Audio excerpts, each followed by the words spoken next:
estate world. I'm 20-year mega agent Tim Soika and the host of the Tough Talk podcast. There's a saying, entrepreneurs build their business from the ground up. But today's guest literally built his business nail by nail, promoting himself through the trades to builder, then developer, and then now to someone who's created a segment. Today we're going to hammer home some tough lessons. Welcome to the Tough Talk.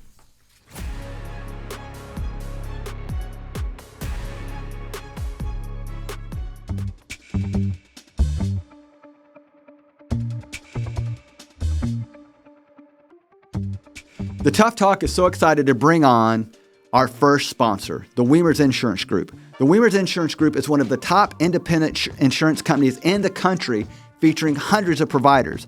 They've recently saved my wife and I over $6,000 versus a rival insurance provider. So for a chance for high quality insurance for home, auto, business, or if you're a developer and need site development, make sure to reach out to the Weames Insurance Group. You can call them at 281-344-2557 or weamersinsurance.com. That's WIEMERS insurance.com. So if you like saving money, or as an agent, if you need to save a deal, reach out now. A goal for the Tough Talk podcast is to offer tough advice to shorten your path to real estate success. Our guest today, Joey Kilcommins, literally started with a hammer in his hand and has since helped define a real estate segment. The king of custom offices, Joey builds for doctors, lawyers, accountants, and yes, real estate agents, as well as other entrepreneurs. He builds custom offices designed to someone's individual needs. Not only a developer, but a real estate agent and investor himself, Joey's hard-won lessons can help you grow your real estate business. Welcome. Thank you. Joey Kilcommins. Welcome. We're happy you're here. You and Kevin were kind of watching out outside talking about watches. So real quick, what's your favorite watch of all time? Not that you own. If you could have any watch in the game, what watch would you have? Oh, that would probably be a Vacheron Constantin. Nice. Yeah. Nice. Of course, Rolex just put out a new watch called a Land Dweller. Nice. So I'd like to scoop one of those. You'd like to scoop one up. All right. Yeah.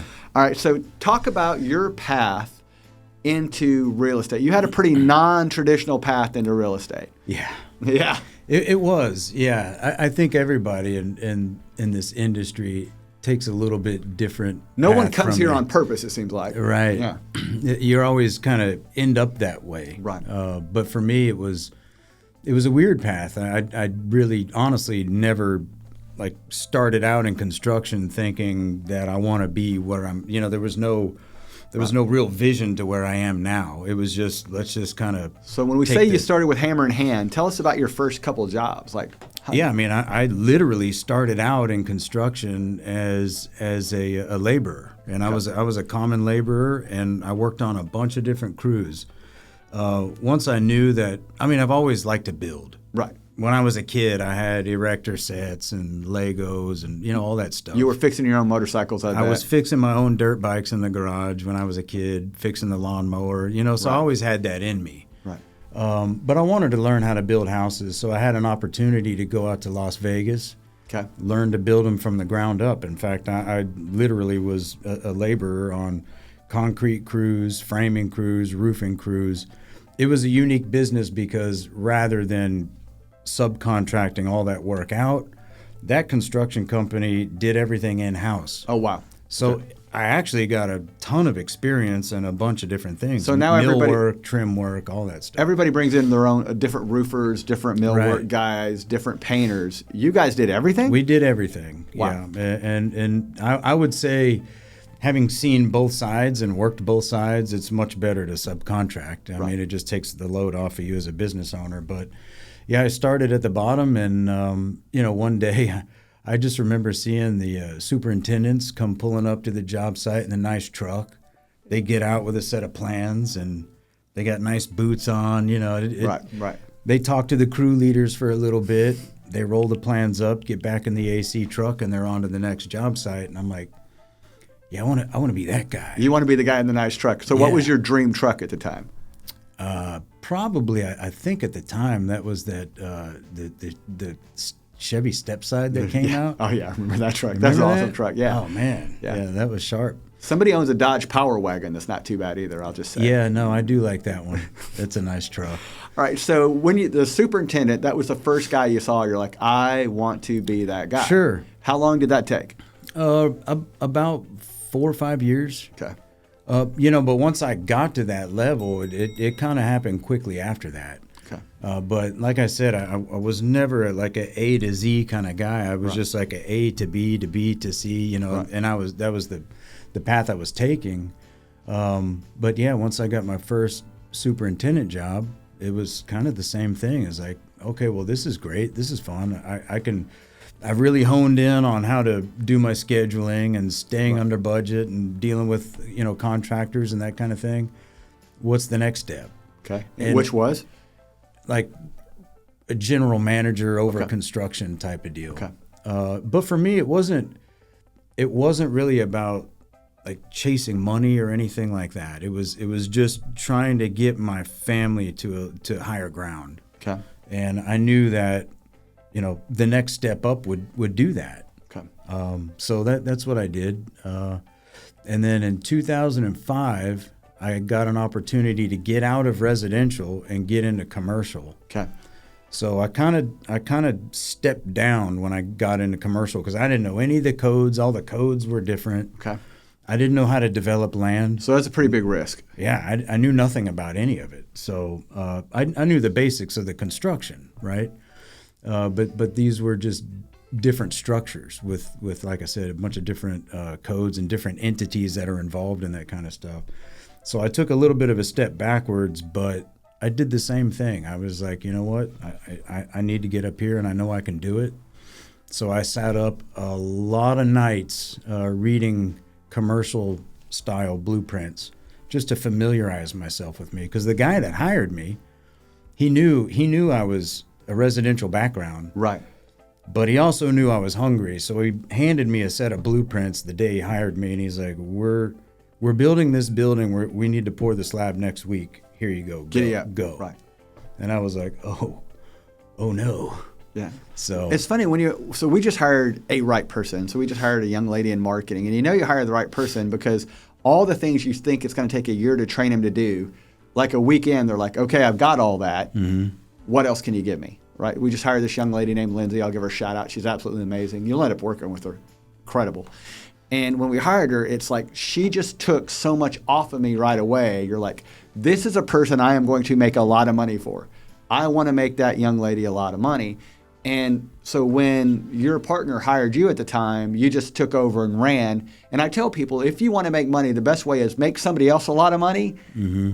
And just so happens you'll end up making more money. So it is. Yeah. And to your point, I think that's the key to it. You really first have to create value for yourself. Right. And when you can make the life of the person above you easier. Right. You're creating value. Right. And as long as you're doing that, there really is no ceiling to any of this. When I came out of Nestle, I told people all the time, like, my boss honestly just wanted to play golf. And if I called him and bothered him, which I just never did, my theory was I'll just make decisions, I'll get things done. And if somebody ends up calling him and bothering him, he'll call me and I'll say, hey, John, I've got this. You just go play golf. I'll take care of this. He did not want calls from me.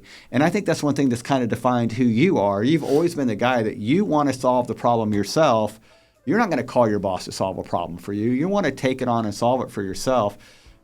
That's what made you one day, it was inevitable you were going to own a business, just the way you think. What kind of created that in you? Is it just not wanting to ask for help, or is it knowing that that's what your people wanted from you? No, I really think it came from a point of just justifying my worth and not only creating the worth, but I didn't want to let anybody down. Yeah. You know what I mean? It's like in this business, especially in commercial, there's so many hurdles and brick walls. You're gonna hit them. Right. It's not if, it's when, and that happens. But I just didn't want to let anybody down, and I always just felt like all the projects that I worked on, as far as the stuff my boss gave me to do at the time, I felt like it was my own. And it's like, man, number one, you want to handle the problem to create worth. But at the same time, you learn so much doing that, you know. So when I hear people talk about you, they always talk about a couple things. Yeah, he's a leader, but he handles himself so humbly, right? You always bring positive energy, and you're so humble that anybody who works with you just wants to deliver for you. I know that's a special superpower. You just were made that way, maybe. Is it faith? Is it what helped make you this person that really appreciates the gifts you have? And you're very humble about them, but just where you can walk into any situation with like the sense of humility. Is it you learned it the hard way, raised the right way, shout out to the parents, or what kind of gave you, that's your superpower. Like I always tell people mine is momentum. Like when people hire me, they know what they're getting. They want momentum. Mm-hmm. But with you, they get this really humble person that they just want to deliver for. What kind of gives you that in your business? It's a great question. I really don't know. Maybe it's a combination of all of that stuff. But certainly I think because of how I got into the business, like from where I started, right. You know, working with laborers and crew leaders and you know, you're there sweating your brains out every day with these guys. They're screaming at you, right? Like, hey, go get me the stump stretcher, right? You know, those games. So, you know, I just endured so much of that, but it was pretty endearing at the same time. You just develop such a camaraderie. And I think that was the case every step that I took. I just built just really good relationships with everybody around me. And, you know, now I just feel like if somebody came to me and said, we got major problems, you know, the sky's falling. It's not to you, right. It'll be all right.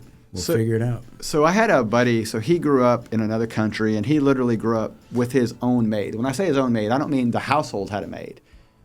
Every person in their family had their own personal maid. Like he had a woman who set out his clothes for him, ran his bath water for him, and he grew up in this just ultimate wealth, right? Wow, sounds like it. Yeah, and he told me, he said, I wish I'd gotten to grow up more like you and I did. Like, I wish I'd grown up without the opportunity. Like, I can't go polish off my MBA because I don't have one. No one paid for that for me. I had to hustle and do things to get where I am. And it's funny, somebody said to me one time, you could fall out of the back of a truck and find a way to make 10 grand. And I said, really, that's all you think of me, 10 grand? and they kind of laughed because they meant it as a compliment. But I think knowing when you have and come from tougher circumstances, tough things don't scare you as much because you've been through it. So I think about our grandfathers who fought in World War II. After fighting in World War II, the rest of the world was really easy to them, right? So one of the reasons they were so successful is what they've been through. I think you getting to go what you've been through, you understand this industry better than anything else, and there's not much that's going to scare you. So I think that's really neat. Yeah, I definitely think that's true. Isn't it a blessing to get to come up, you know, the way that we got to come up, especially, you know, you fighting through the trades. Like, that's just a blessing. It's been a journey. So how did you get into real estate investing? I know it was through your developing, and you're working with others. So let's talk about, so when you go to a project, you have to put a team around you. How do you go out and recruit investors to invest with you in one of your projects? Well, that really kind of comes down to profitability for a specific project. Okay. You know, if the project is going to be profitable, it makes attracting investors a whole lot easier. And that helps with when you buy the land cheap. That's one thing, right? Correct. Yeah. Land cost is one thing. Development costs are another, and we can get into that a little bit later. But you know, and then just being systematic about things. So I usually like to present maybe not one deal, but 2 or 3 really solid deals. Okay. And say, look, we got this on the table, this one's on the table, this is on the table, you know, and then see, you know, which one that investors are more. I find when a developer has the most profit, they usually run into a landowner who bought the land well and can use the land as part of the deal. Is that where your most profitable deals usually run, or? Sure. Yeah. I mean, that definitely has been the case. Okay. For sure. Yeah. So, I mean, you know, land price is where it starts. Okay. And, you know, it's not just the land price. There's so many other things that go into it. Location, as you know, anybody in real estate, it's location, right? And you taught me with you, it's being close to hospitals is what makes it break. Yeah. For us, hospitals, now I think over the last 8 years, like our model has kind of shifted. It's changed. Now it's not just the hospitals. You want to be close to restaurants, Right. shopping. Right. So when we do those office parks, they sell out in minutes, seemingly. So right? there's a piece of math that you helped me discover. I don't know if you pointed it to me directly, but you helped me discover. So people say sometimes, well, I'm only paying $5 a square foot too much for the land. And $5 a square foot, you can really work that in over the building because it's only $5 a square foot, but it's not. So you don't get to build out 100% of the land. You get to build out maybe 40%. But for easy math, let's say 50%. Mm-hmm. So that $5 isn't $5. It's $10 a square foot in the land. And that matters. And people not a buck or two on land cost can really blow up a deal, and people don't understand that. So sure, it's the most important thing when you run. The most important thing is cost of land, and then where the water's going, I guess is sure. Are those where the water is going is always a concern. I mean, that's sort of like development 101. You got to know where your watershed is and that kind of thing. But as far as like those, for me, I think the most important thing was figuring out a system. Okay. And the system would kind of help me figure out which pieces of land would work. Okay. So now, back in the day, it was like you pull up to a piece of land, maybe it's listed somewhere, maybe it's not. There might just be a billboard there and it says 3 acres, call this number. You call, you got to figure out how much per square foot it is.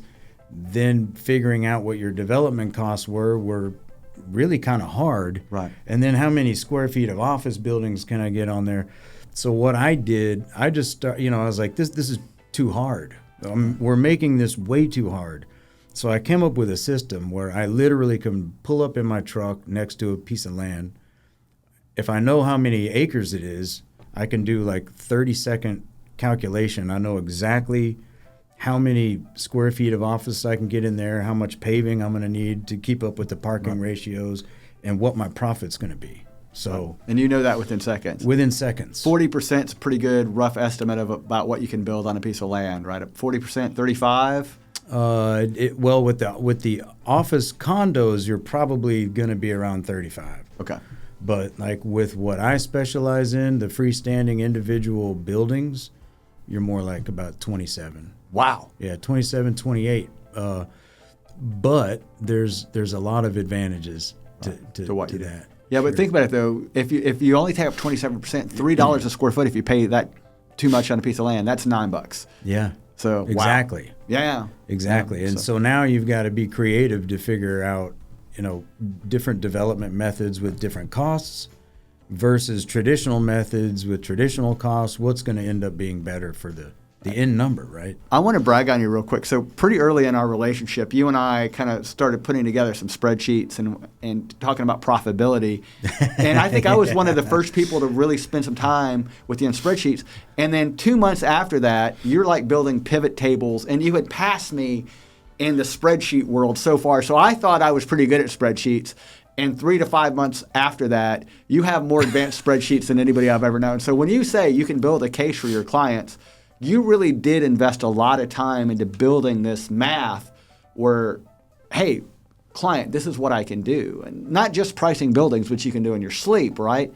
But the old way was you literally did it manually years ago, but spreadsheets changed your life. I know that's a strange thing, but spreadsheets change your life, right? Absolutely, 100%.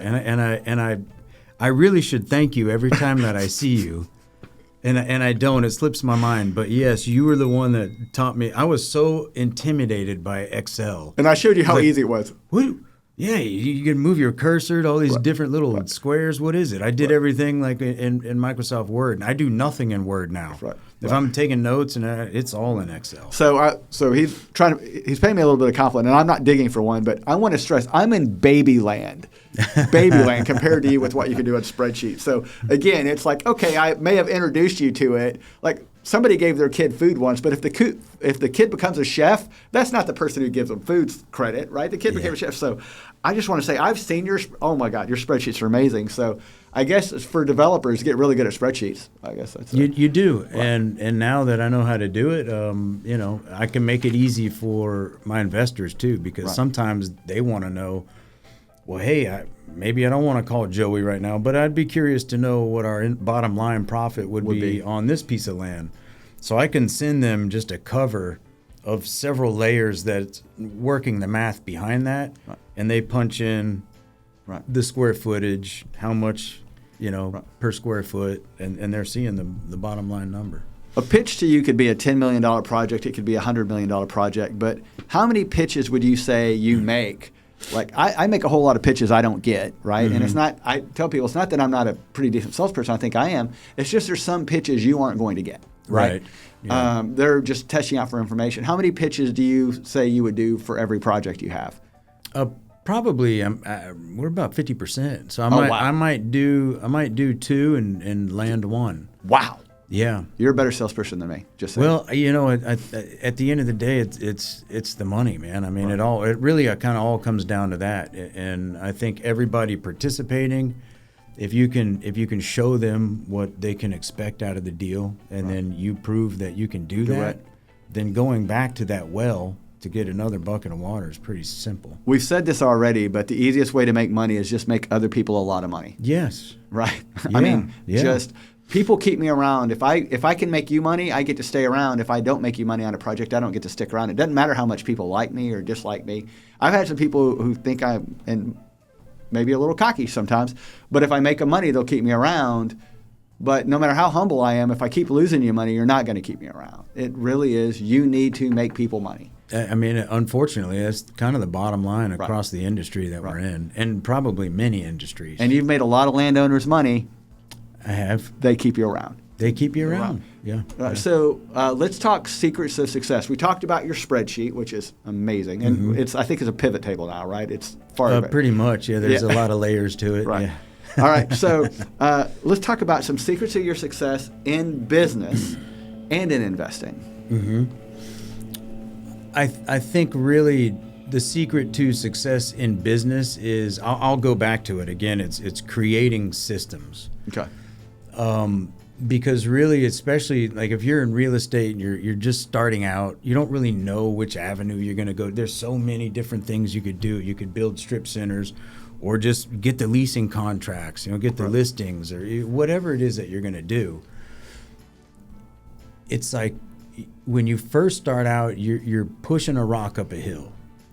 And it takes a tremendous amount of effort to get that rock going up the hill. You're just one person pushing the rock up the hill, but eventually you're gonna hit a plateau, and when you do, you'll get a little bit of a break. You've made a little bit of money, you can take a deep breath, but now the thing is, at least for me, it's like, okay, I got another section of slope to push that rock up the hill. Right. I'm looking around me, what's gonna make it easier to get this rock up that next section of slope? Then you get to the next plateau. Right. Same thing. And, by the time you're getting to the top of the mountain, you're probably in a heavy-duty pickup truck, and the things in the bed of the truck. So creating these systems to make your life easier will help you take on more, because, honestly, without the systems, you're just pushing that rock up the hill the whole way. And you can't do that, man. You're going to burn out. And I make the most money when I stick with what I know. I tell people I do offices. I can do retail. I have done retail. I'm great or very good at offices. And again, retail's interesting, but I don't do it as much. But I have a whole lot more reps in the office space and office warehouse space. That's what I'm good at. When I look away from that, and it's okay, hey, we're going to build a mega church. Can you help us find a piece of land for it? As interesting as that is. Yeah. Then you get off the path of what really makes you money. Selling offices, office condos, offices, that's what I do. And I know you get pulled in a lot of different directions. When you stick with, the offices, that's kind of your core bread and butter. You do other things. I know you built custom homes, but is that what you say most of your business comes from? 100%. 100%. And to your point, I mean, it's easy to get pulled a bunch of different directions. Because it's sexy and it's new. Yeah. Exactly, and that whole spectrum is like 360 degrees. You got all these different avenues you could go down. But for me, getting to where I am now it just seemed very fluid. I was always kind of trying to take my next step up, and I just so happened to end up here doing what I'm doing now. So why change it? So there was a term you used earlier before we started, and I want you to use it here. I really love it. You don't build custom homes. You build custom offices in custom neighborhoods. In custom neighborhoods. Right, yeah. That's so, what we do. Yeah. So you build custom offices in custom office neighborhoods. So you kind of took, so anybody who doesn't know what an HOA is, a homeowners association, you created, to a degree, professional owners associations. You get everything there. You make it a neighborhood. You create custom building neighborhoods versus custom home neighborhoods. Tell us about how that vision kind of came into play.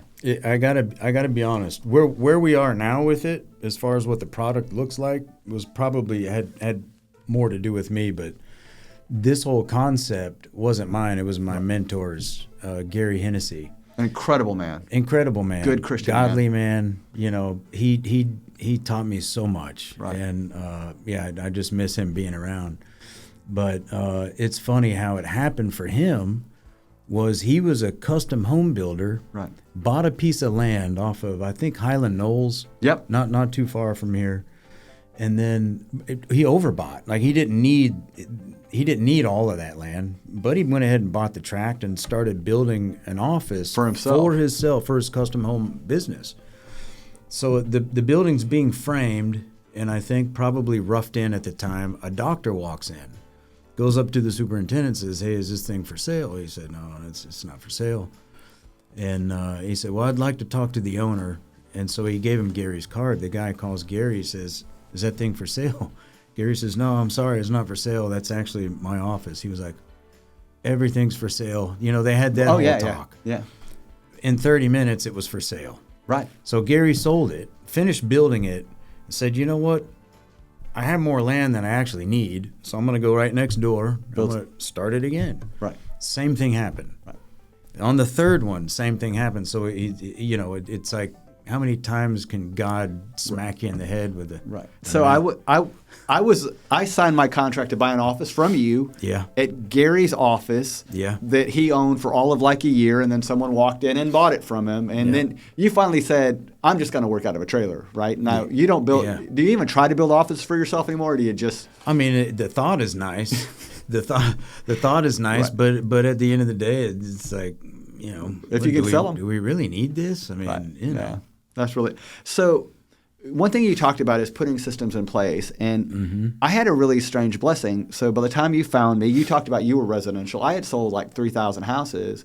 So when I met with you and I bought my building from you, it was really interesting going through the process. I was like, people had always told me how hard commercial was, and I think if you try to learn all of commercial, it was. But once I learned like just offices, I think I can do. But then the one thing that I brought to the table that I didn't know, it took me years to figure out. So when I'm making a pitch now, look, I have two people that are used to doing 200 houses a year a piece. They can do 100 offices a piece. So what we can bring to builders is I can bring you like this volume that other people can't. Like I would love to list a $30 million building. It's not what I do, but I love $30 million projects with 20 buildings. Right, yeah. That's what I do, right? Yeah, and once I realized that I can do this better than other people, that really helped me. So the system you put in place about creating these neighborhoods, how many times have you done it now? I mean, oh gosh.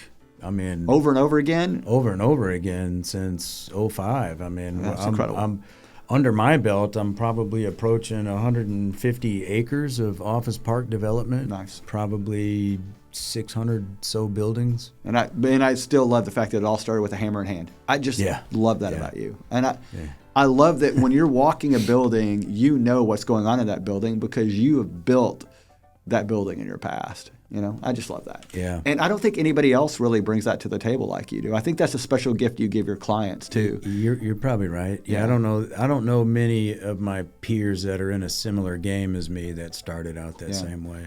Yeah. I had to tell you, when I went through the system, I think I felt so safe. My wife and I were making a big investment for us at the time. And I felt so safe because I could tell you had done that. I don't even think I knew that about you at the time, but it's just a safety you feel. When you're looking for an investment, I know cost of the land's important. What else, and you said where it's at, right? What else is really important to you in an investment? I know right partners, but. Sure, yeah, definitely the right partners. And then what do you want out of the deal? Because every deal that I do is a little bit different than the one I did before. I mean, you'll have like a standard sort of a standardized template Right. from where you start trying to put a deal together with investors. But you'll always end up that, this might be a little bit different. And it depends on what the investors are able to bring to the table. So that's a lot of it, too.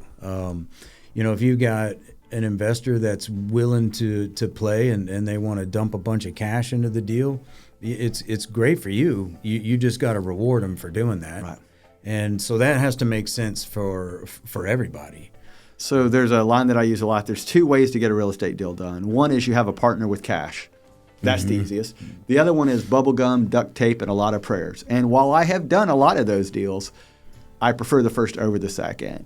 Have you been put in a situation where you want, let's call it a bubble gum and duct tape deal before? Oh, yeah. Yeah, absolutely. Yeah. I mean, and sometimes that's just part of it. Because you're going to go through deals like that, but you're going to learn a whole lot, right? From the business side of it, not just the real estate that you're creating to sell, but from the business side of it.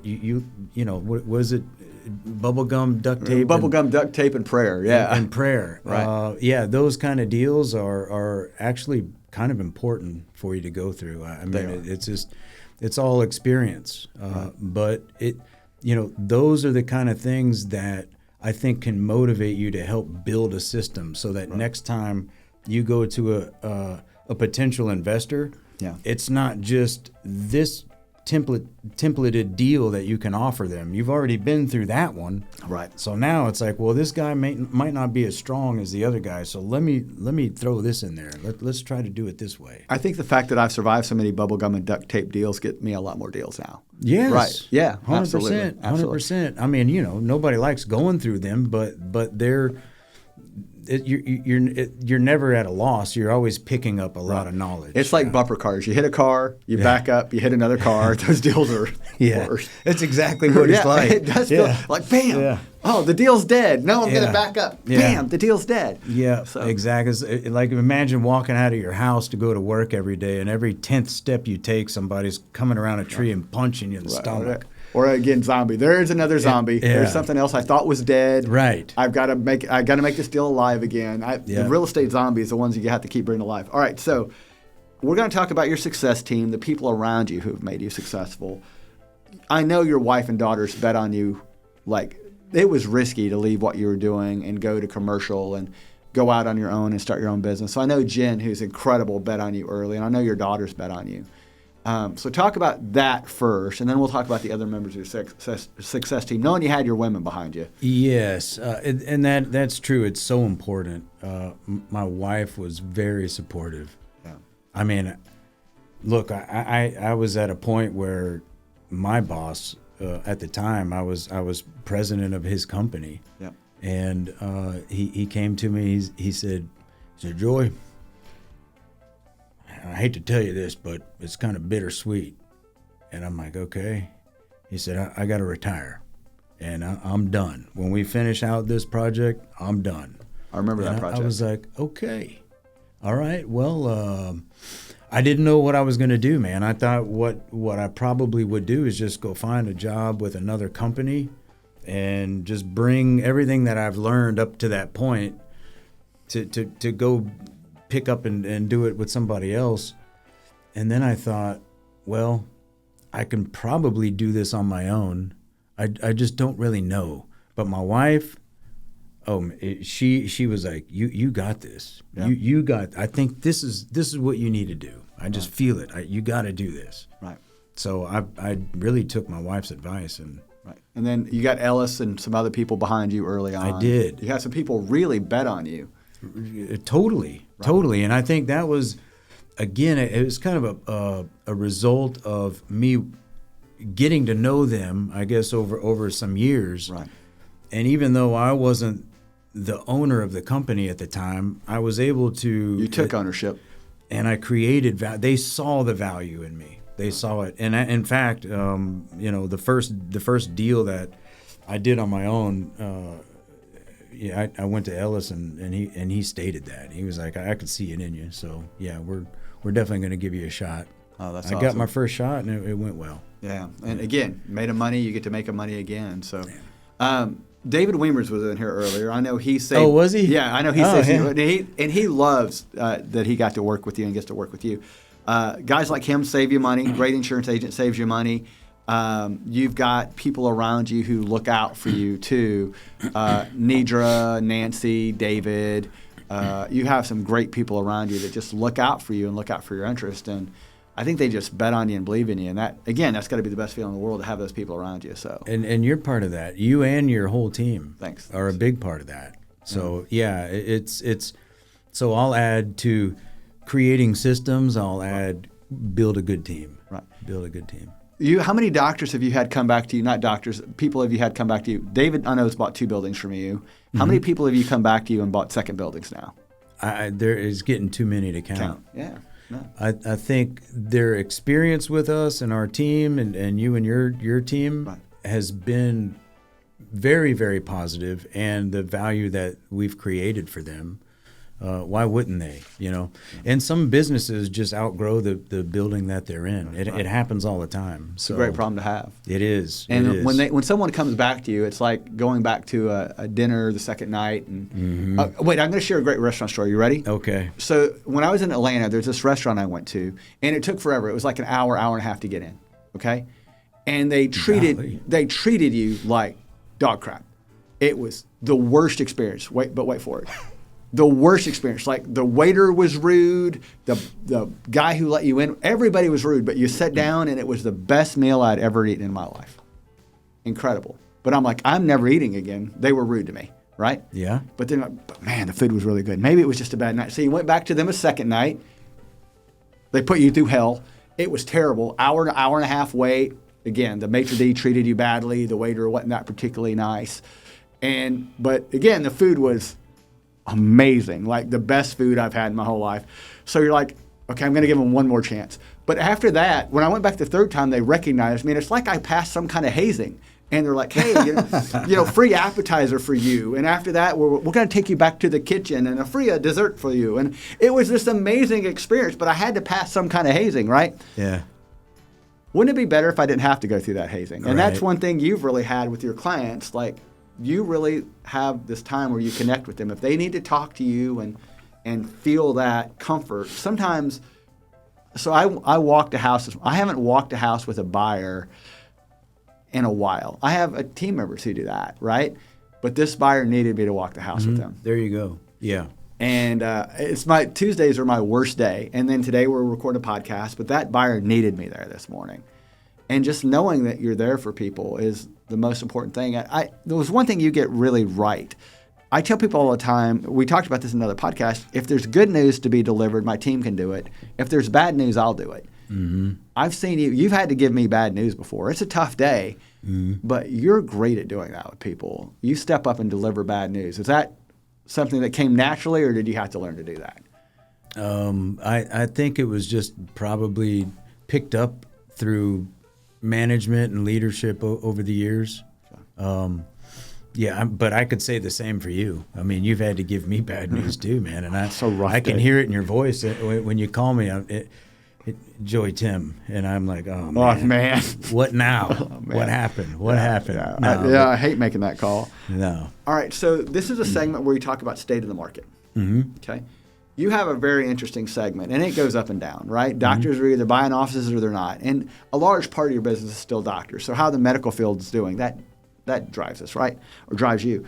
But I tell people there's always someone having a great year, whether it's you or not is up to you. It's not the market, it's you. Tell me what a great market looks like to you, and how do you help define your market? Well, I think you kind of hit on it a little bit earlier, and that is you have to kind of create your own market, because then you're right. That falls more on you and not really necessarily what's going on around you. And we've been lucky enough to do that. So if the medical sector slows down, you still got doctors, lawyers, insurance guys, therapists. There's so many other professional businesses out there that we've created a need. Well, we've created a need for these companies to, number one, you need office space. You have to have it. Right. why rent a spot when you can own it? Right. So it's like you're really not having to settle on worrying about a specific sector in your market. You don't have to worry about that, because if you've created your own market, and it's gonna, that window kind of broadens out to other different types of professionals, and that's really helped us through, because there have been many times where medical slowed down almost to non-existent, right? Right.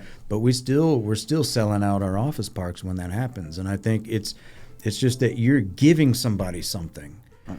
They're buying something from you because it's a good deal for them, and there's value in it. Instead of paying a landlord, what you're saying, instead of making your landlord wealthy.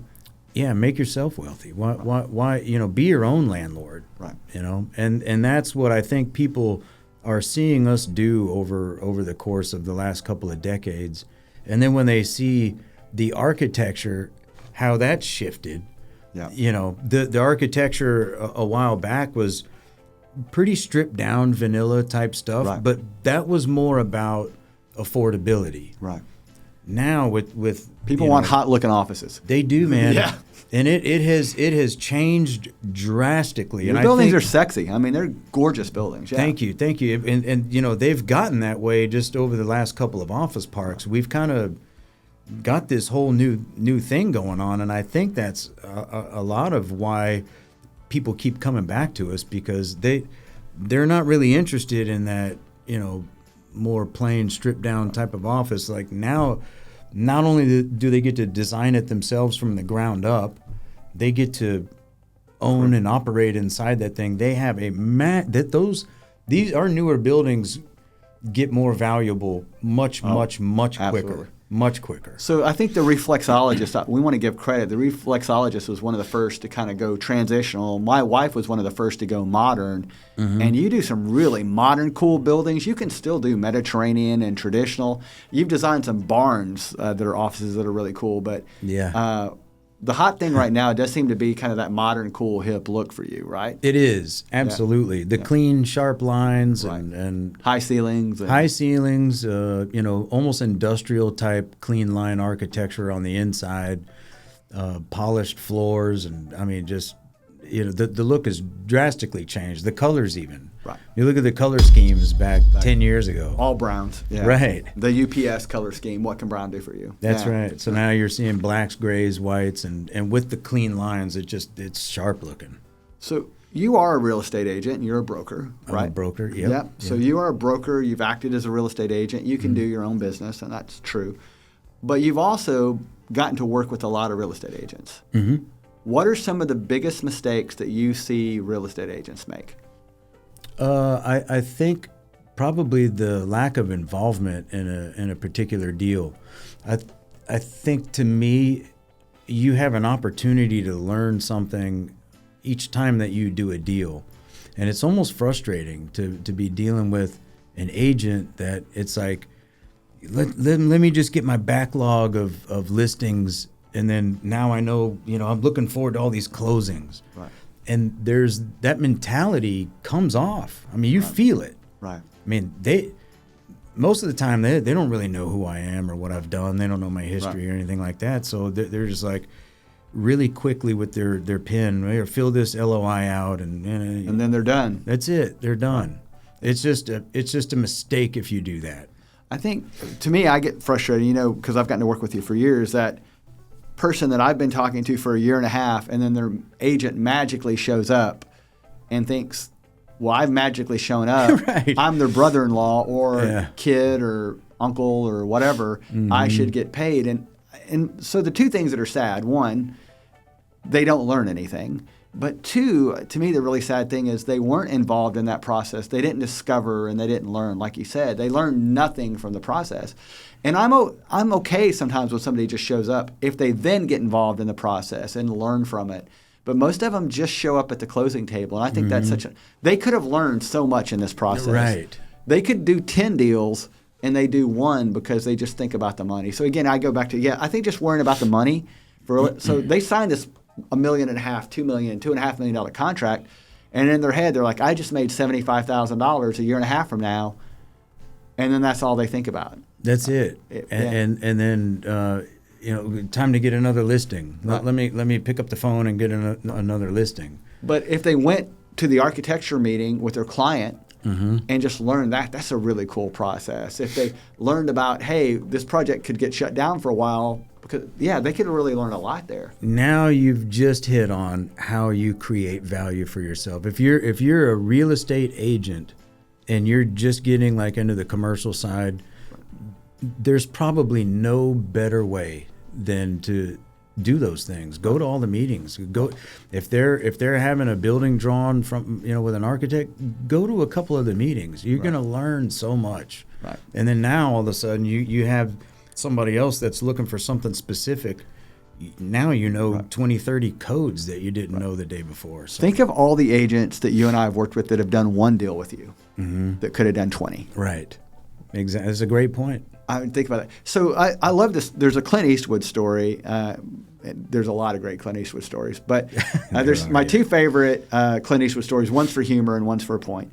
The humorous one is Tom Hanks told this great.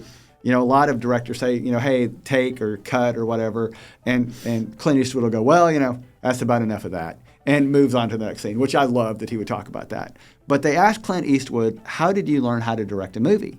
And he said, I just didn't go back to my trailer. I just didn't go back. I just sat and watched what the director did. I didn't go back to my trailer. And I think, what a wonderful business lesson for me to get from Clint Eastwood. Just don't go back to my trailer. Just sit there and learn how to do the business. And if there's a building being built and you have a client that's buying that building, it doesn't hurt to show up at the job site either. Just you don't have to live there, but just get a feel for what's going on and just those. Now I know that a lot of people are going to hear that and be like, well, "There's no time." Right.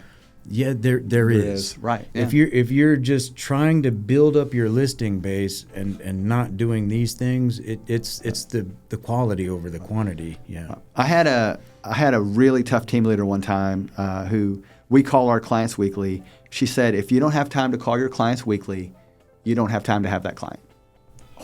Well, that's harsh, but right. All right. So some rough advice I'm going to give real quick, or biggest mistakes I see agents make, not the rough advice. Biggest mistake I see agents make is before you call me or before you call you, go to LoopNet, look at the listing, and probably everything you need to know is posted there. So on all of my listings, I have the site plan posted, I have the pricing posted, I have the specs posted. So before you call me and ask for those things, just hop on LoopNet and look, right? And if you do that, then you can call me and ask me questions about those things. And I think, what a smart person, because they already did their homework. If you call me and ask me to send you something that's posted all over the world, literally a guy in Kazakhstan could pull the specs for one of my sites, right? And you don't, and you're here in Houston, that's kind of a bummer. So when people don't do the research, I think that's one of the biggest mistakes I see agents make. They'll call me and start asking questions before they spend 5 seconds getting online and seeing what's already there. How often does that happen? Oh, every day. Every day. Hey, Tim, could you send me the plans for Mr. Patel's building at Belfort? I could, but I don't know if you know this, they're already posted. Here's what, can you send it to me? Okay, here's the links. Hey, can you tell me how high the ceiling height is? I could, but I just sent you the specs that tell you that. Now, I don't say those things, or at least I try not to. I try not to say them, but it's frustrating because literally, like, if the plans are posted, just download them. So that, I think, not looking like a professional is not spending 5 minutes to do a little research before you make a call. Right. Agreed. With the internet these days. Oh, so that's the biggest mistake I see agents make. Yeah. What's the biggest mistake you've made? Oh my gosh. You can list more than one. I have 100, but I'll just list one. I mean, as an agent, I don't know. There's probably a whole lot of them. I wouldn't even know how to scale them on bad to worse. I have no idea. But we always make mistakes. I think that probably the biggest lesson is as being in real estate, and if I face a failure, if I view that as a failure, that's just a horrible mistake. Right. I've learned to, whatever it might be, you might have accidentally killed a deal for whatever reason that you had no reason to kill it. It just ended up happening organically or whatever.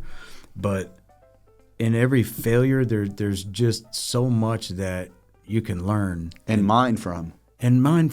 Exactly. Yeah. You're still building. You're still pushing that rock up the hill. So I'm sure there were a bunch of times where I did that, where I walked away from something and I felt defeated, and it's like, yeah. Right. But really, it's man, look at all the over time. I learned to stop doing that. Yeah. Well, failure is a wonderful teacher, and success is a terrible one. There's a story, I don't think I've ever told this on the air before. There's some guys, I called them the Rodriguez boys because they were like in their 20s. They informed me they were the Rodriguez men, but I called them the Rodriguez boys because I was in my 40s at the time and they were in their 20s. Mm-hmm. And the first house that they bought, we bought the home. It was a foreclosure in Nottingham Forest for $300,000. In Nottingham Forest. Even years ago, that was stealing it, right? Yeah. And then we beat the bank up. It was a foreclosure for another 40, so we got it down to like 260. Okay? They put $100,000 in the home that they borrowed from like a 401k or somebody, right? So they borrowed $100,000, and we sold that house for $650,000.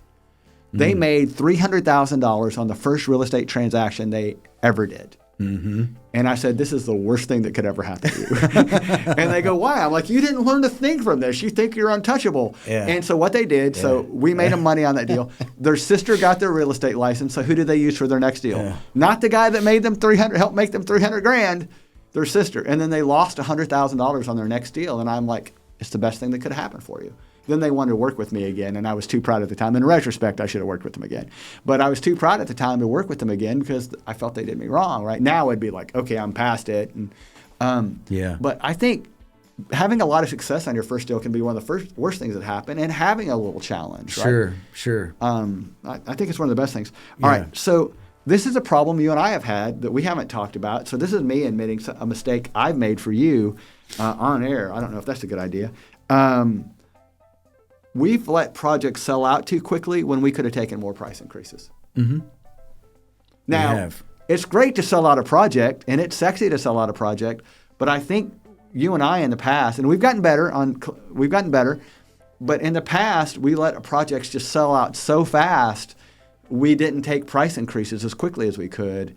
I think I feel like I let you down there. I think we could have done a better job there in the past. Like, don't you feel that? There's certain projects you feel like, man, we could have. Yeah, I definitely do.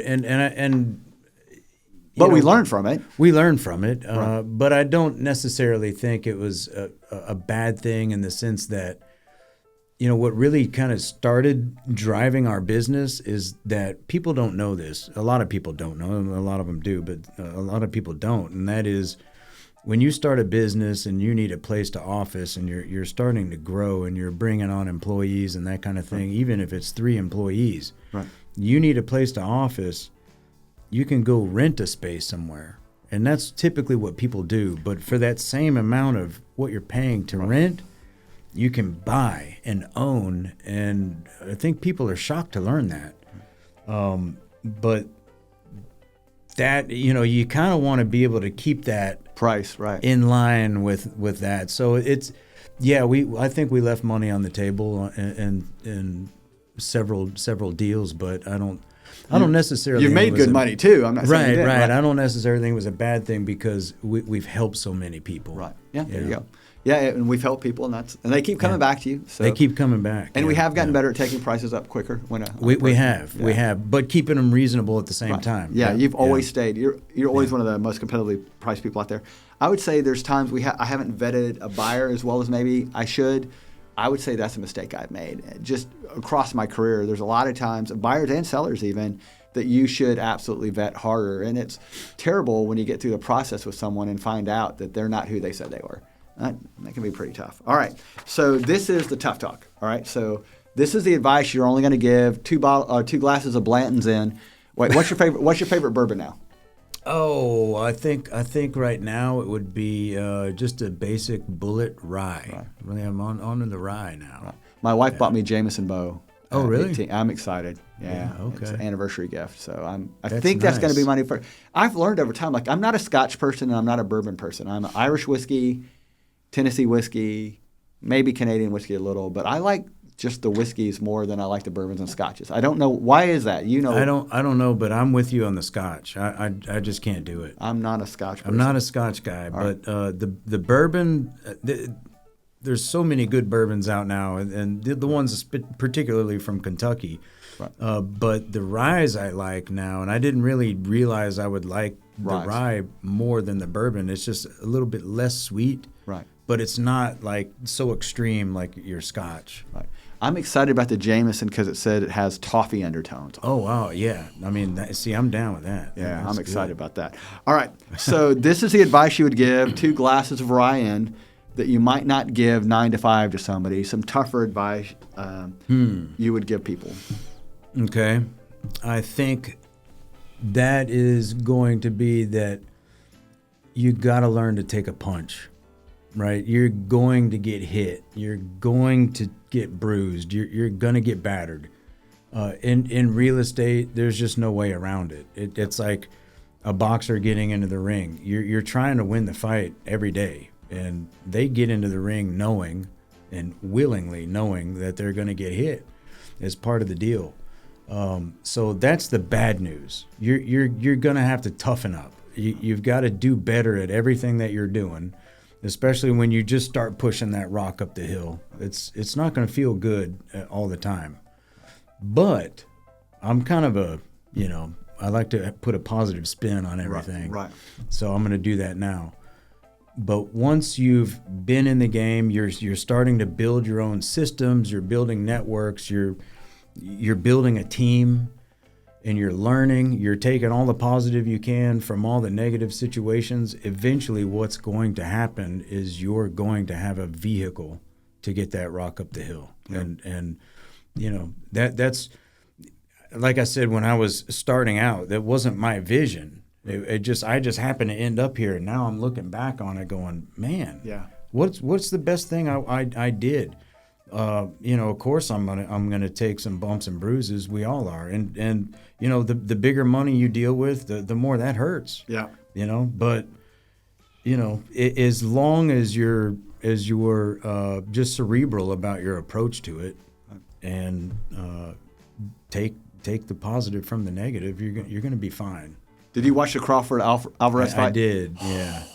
I did. Crawford put on a master class. I called it before the fight happened because my buddies were texting me. They're like, who you got? I'm like, I got Crawford. They're like, no, Vegas has Canelo. I've been watching Canelo fight since he was a kid. Right. Yeah, he punches like a truck. He does. But if you can't hit somebody.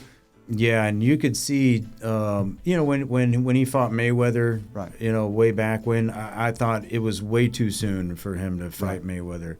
And then, of course, the Triple G fights that he had. Right. I mean, those were great fights. And now it's like, he's getting up there in age. He's going to be slow. Crawford was throwing combinations. He was watching the Bevel tapes.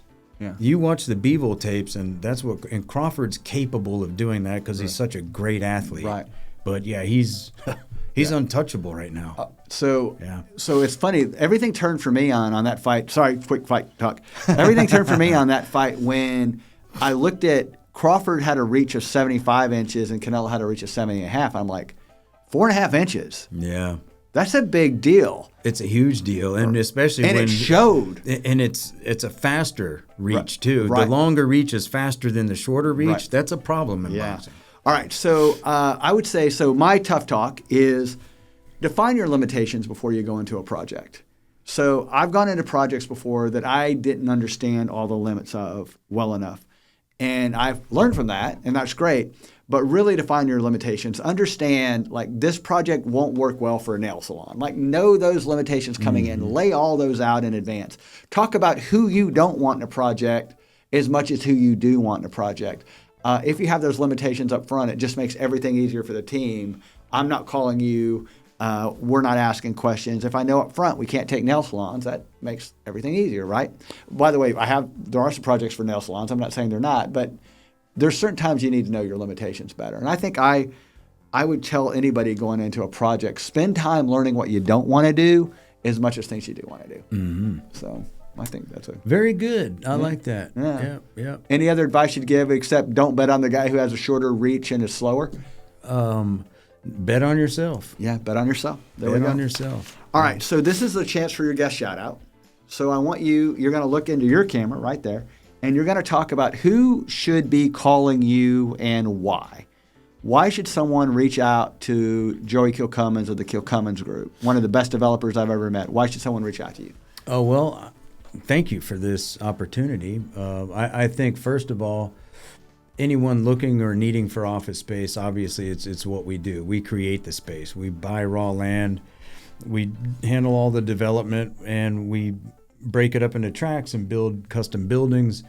So anybody with a need in that regard should absolutely contact us. But also, if you're a landowner, if you've got land that you're looking to get rid of or just get out from underneath the taxes or something, you give us a call, because depending on where it's located, how big it is, and what you're looking to get out of it, sometimes it's easy to just put a listing up and get so many dollars per square foot for your land. But if you want to get a little bit more than that out, we have a couple of programs that we can probably put together and make work for you. So, well, and you said someone who wants to sell their land, also someone who wants to maximize your profitability. Very few people give more back to their land investors than you do. So yeah, if someone can put their land in a deal, that's going to up their profits by 50% versus just selling it 40%, something along those lines, correct? Yeah, it really depends, though. I mean, like if you've got the land, we can put a deal together that's going to be profitable. But if you've got land and you want to like participate on the development side of things with cash, I mean, yeah, you're talking up there. Yeah. All right. Anything else you want to shout out? Anybody else you want to call? Should call you? I think that's about it. Yeah. All right. So even if you're doing retail, although that's not necessarily your specialty, you can develop a project that has retail up front and has offices in the middle. Mm-hmm. You can do a little bit of everything development-wise. So. Correct. Yes. All right. So a shout out to our partners. Our first sponsor, the Weames Insurance Group, sponsors the Tough Talk. A shout out to our producer Pablo and Kevin Massey at Go Long Studios. If you need a studio in the Houston area, we highly recommend Go Long. In upcoming episodes, we're going to have some all-pro sports guys come on and talk in the future. We just kind of locked that down. The head of Champions Real Estate School's committed to come on. We're hoping we can get her back. I was just on her podcast. By the way, if you want to go check out her podcast, I was just on it. Excellent. Yeah. If you enjoyed the info you have, like us on our socials, follow us. And if you know anybody buying or selling real estate in the Houston area, commercial or residential, you can call us at 877-313-SELL, 877-313-7355, or visit us at ctimsell.com. Thanks for joining us on the Tough Talk. Appreciate it. Thank you.